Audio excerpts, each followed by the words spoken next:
गरीब होते हैं।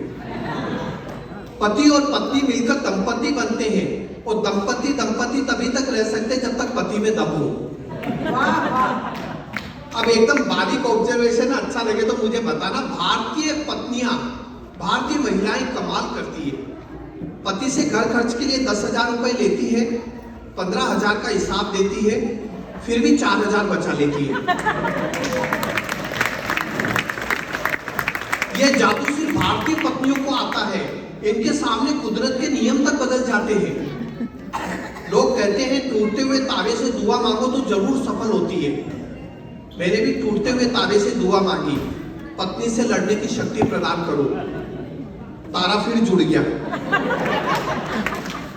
बताइए, कुदरत का नियम तक बदल गया। और मैं अपने साथ घटी एक घटना आपके साथ शेयर कर रहा हूं, मजा लेना। मेरा ये कहना है कि पति पत्नी के झगड़े में अगर पत्नी कुछ उल्टा सीधा बोल देती है तो कहीं ना कहीं उसे सच साबित कर ही देती है। मेरे साथ एक घटना घटी। एक बार हम दोनों को कहीं जाना था। उसने एक ऑटो वाले को रोककर कहा, सिल्वर पार्क का क्या लोगे? ऑटो वाले ने कहा 250 रुपए। वो बोली, ये मेरे पति हैं, अगर ये भी साथ चले तो? ऑटो वाले ने कहा तब भी 250 रुपए। तुरंत मेरी तरफ देखकर बोली, मैंने कहा था ना 2 कौड़ी की वैल्यू नहीं है तुम्हारी।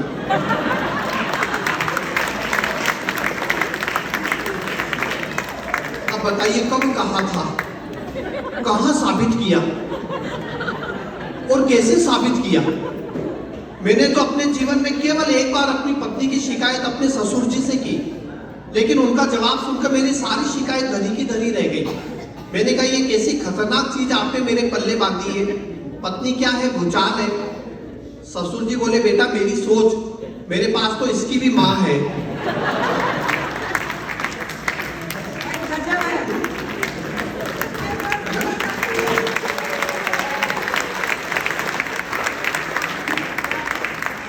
मतलब पति तो ऐसे तालियां बजा रहे जैसे घर की कथा चल रही हो। लेकिन मजा लीजिएगा, इस सब्जेक्ट पे मेरी पीएचडी है, मैं सच कह रहा हूँ। मैं पूरी रात निकाल सकता हूँ। मेरा ये कहना, आप ध्यान से सुनना, आपको मजा आएगा।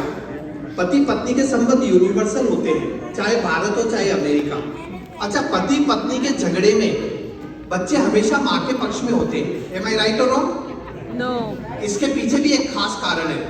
देखिए, महिलाएं सयानी तो होती है, शादी के दिन 20-25 हजार का मेकअप करवाती है, फिर खुद का फोटो शूट करवाती है और उस फोटो को संभाल कर रख लेती है। फिर 8-10 साल बाद जब भी पति से झगड़ा होता है, रोती हुई अलमारी तक जाती है, वो फोटो निकालकर बच्चों से कहती है, देखो मैं तो ऐसी थी, तुम्हारे बाप ने क्या हालत कर दी। और बच्चे तुरंत माँ के पक्ष में हो जाते हैं। उनको लगता है यही है वो हिटलर जिसने हमारी रानी मुखर्जी जैसी माँ को ममता बनर्जी बना दिया।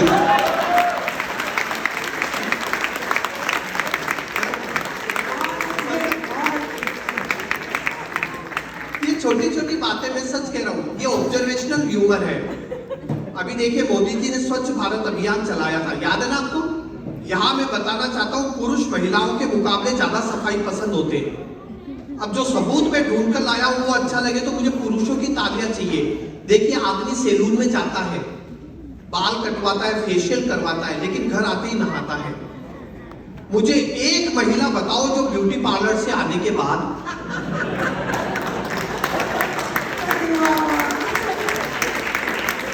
नहाने की छोड़ो मुंह भी धोती हो। अच्छा, ब्यूटी पार्लर को हिंदी में क्या कहते हैं आपको पता है? सुंदर कांड केंद्र।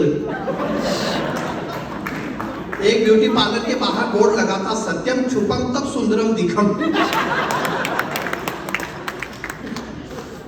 मतलब मैं आपको सच कह रहा हूं, पति पत्नी के संबंध ऐसे ही होते हैं। हिंदुस्तानी पति इतना दहशत में रहता है कि पत्नी सिंपल सवाल करती है, वो भी उसे धमकी लगती है। अब इसमें हंसने की क्या बात थी? हिंदुस्तानी पति इतना दहशत में रहता है कि पत्नी अगर सिंपल सवाल करती है, वो भी उसे धमकी लगती है। अब एक पति सुबह से घर से गायब था। शाम को पत्नी ने मोबाइल पर खाने के लिए फोन किया और पति डर गया। पत्नी ने सिर्फ इतना पूछा था, खाकर आओगे या आकर खाओगे? और पति डर गया। वो एक पति बोला मैं अपनी पत्नी से दब कर रहा हूं सिर्फ इसलिए कि वो 2 टाइम का खाना बनाकर देती है, नहीं चाहिए ये एहसान, मैं खुद बनाकर खा लूंगा। ये कहकर किचन में गया, कटोरी में रखी हरी चटनी ली, ब्रेड पर लगाकर खाया और सो गया। शाम को पत्नी बोली वो किचन में मेहंदी भिगोकर रखी थी।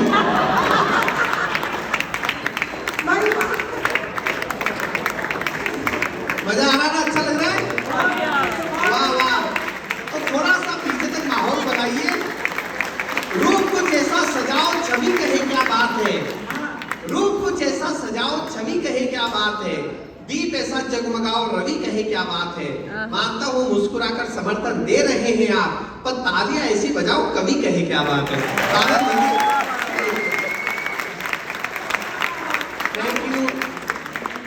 थैंक यू जी।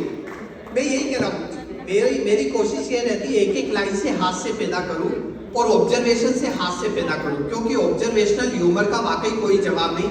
मेरा एक और ऑब्जर्वेशन है, अच्छा लगे तो पीछे तक आपका आशीर्वाद चाहिए।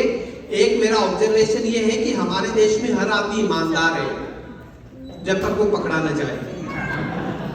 पत्नी ने पति से कहा सुनते हो, अपना धोबी बड़ा चोर है, उसने 2 टॉवेल चुरा लिए। पतिदेव चिल्लाए कौन से, होटल ताज वाले या ओबेरॉय वाले?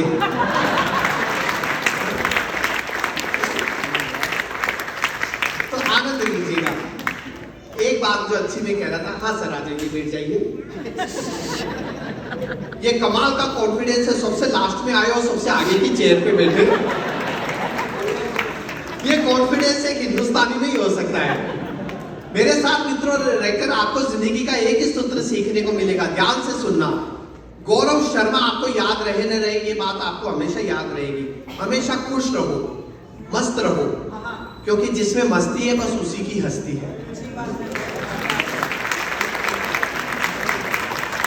और एक बात ध्यान रखना, मस्त आदमी कभी स्वर्ग नहीं जाता। और अगर आगे की बात में आपको दम नजर आए तो उसे अपने जीवन में उतार लेना। मस्त आदमी कभी स्वर्ग नहीं जाता, बल्कि जहां जाता वही स्वर्ग बन जाता है।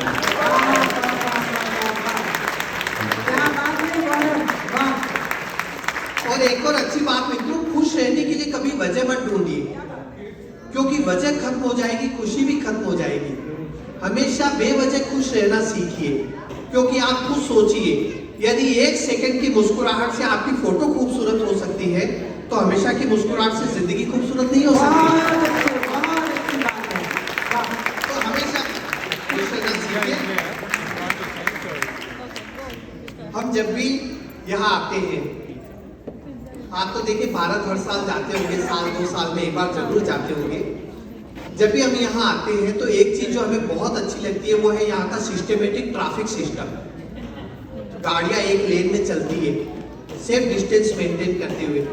जेब्रा क्रॉसिंग पर गाड़ी अपने आप रुक जाती है, लोग सड़क पार कर लेते हैं, फिर गाड़ी आगे बढ़ती है। और हमारे देश में 80% लोगों को जेब्रा क्रॉसिंग का मतलब ही नहीं पता। वो इसे सड़क पर की गई रंगोली समझते हैं, जिस पर पेड़ नहीं पड़ना चाहिए।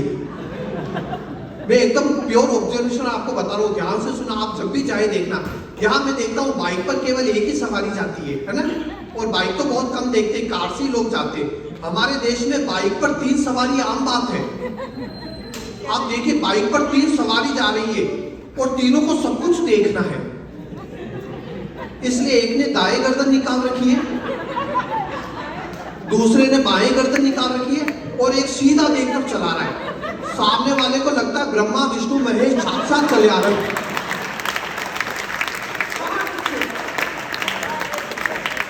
ये सीन आप जरूर देखते होंगे। वो बीच सड़क पर हाथ जोड़ के खड़ा हो जाता है कि आज तो दर्शन हो गए। अब आप कभी भी हिंदुस्तान आए तो मेरी नजर से देखना, हाथ से चारों तरफ बिखरा हुआ है। आप देखिए बाइक पर क्या क्या जा रहा है। बाइक पर बोरा जा रहा है, बाइक पर सोफा जा रहा है, बाइक पर सिलेंडर जा रहा है। एक दिन मैंने देखा बाइक पर सोफा जा रहा था, सोफे पे 3 लोग बैठे हुए थे। अब मैं तो मुंबई से आया हूँ, वहां एक ट्रैफिक हवलदार ने कार वाले से कहा हम सुरक्षा वीक मना रहे हैं, इसमें हम सिर्फ ड्राइव करने वाले को सरकार की तरफ से इनाम देते हैं। आप सीट बेल्ट पहनकर गाड़ी चला रहे हैं, आपको सरकार की तरफ से 1000 रुपए का इनाम दिया जाता है। बताइए इस इनाम का आप क्या करेंगे? कार वाला बोला अपना ड्राइविंग लाइसेंस बनवाऊंगा।